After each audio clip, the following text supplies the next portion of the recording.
Hi, I'm Steve Turnbull. I'm the author of most of the Voidships stories, and this is a Q&A on things to do with the Voidships universe. Okay, if you have any questions, just pop them in the comments below or send me an email.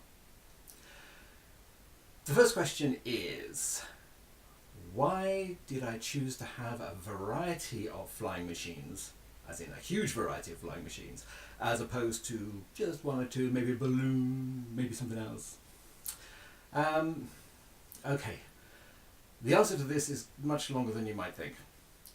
We have to go back to the way that the Voidships universe is built.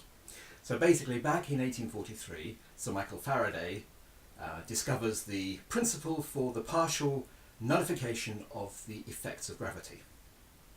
He discovers anti-gravity. But it only works for a percentage of the weight. It doesn't get rid of it all. Now, this single change doesn't really do much initially. I mean, what's it good for? Turns out it's good for trade, good for the military, good for transport, good for flying. In the real world, around that time, in the late 1800s, there were a lot of different ways of attempting to fly. I mean, we've all seen the videos of these crazy flying machines that just broke up, and we've all had a good laugh about them. The thing is, there were lots of principles and techniques of creating lift that actually work, but they didn't have the technology to make them work.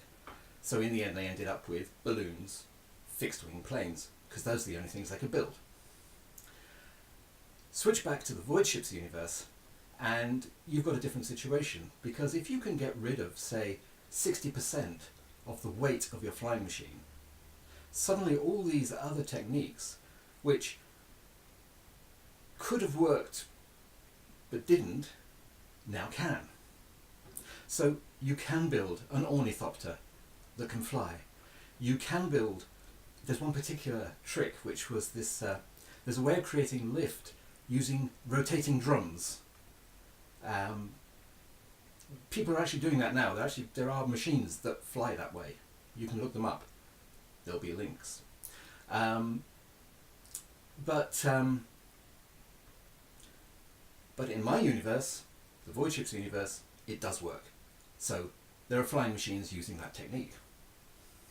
So if you want to build a 35,000 ton flying liner which uses 6 rotating helicopter rotors to lift the whole thing off the ground, driven by steam, that'll work. Okay, so that's why I did it, because it works. And so if you have any other questions, put them in the comments below or just send them by email. Thanks a lot. Bye bye.